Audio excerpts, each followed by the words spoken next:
Geografía. Primer grado. Bloque 1. 13. Procesos naturales y riesgos. Fenómenos, no desastres naturales.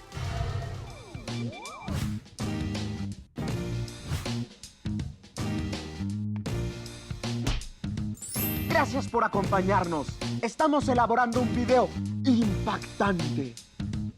Los peores desastres de la historia. En algunas páginas de internet que consultamos los llaman desastres naturales, pero no estoy de acuerdo con ello. ¿Tú qué opinas, Clali? Tienes razón, Edmundo. Los desastres no son provocados por la naturaleza y por lo tanto no deben ser nombrados así. ¿Te parece si vemos una cápsula sobre esto? Claro.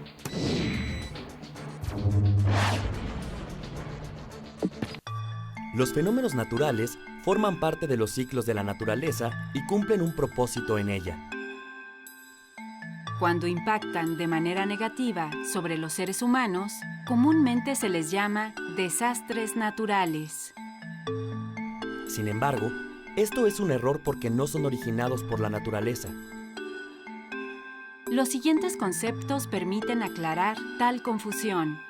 Peligro o amenaza es la probabilidad de que un fenómeno impacte en un momento y región determinados.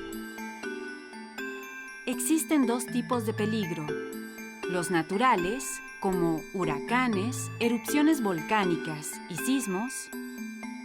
Y los antrópicos, causados por los seres humanos, por ejemplo, explosiones, fugas de sustancias químicas, guerras o terrorismo.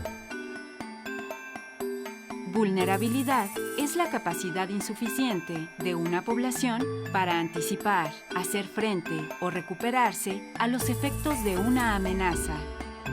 El grado de vulnerabilidad depende de factores económicos, sociales, físicos y políticos.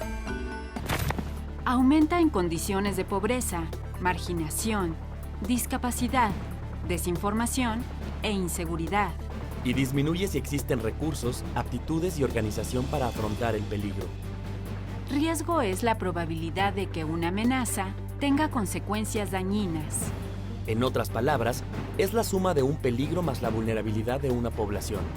El riesgo se convierte en un desastre cuando sucede una amenaza natural o antrópica, existe una población vulnerable y los efectos del mismo ocasionan daños graves a la población.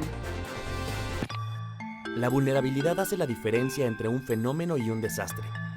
Por ejemplo, en 2010, un sismo de magnitud 7.3 provocó la muerte de 316,000 personas, además de la destrucción de Puerto Príncipe, la capital de Haití.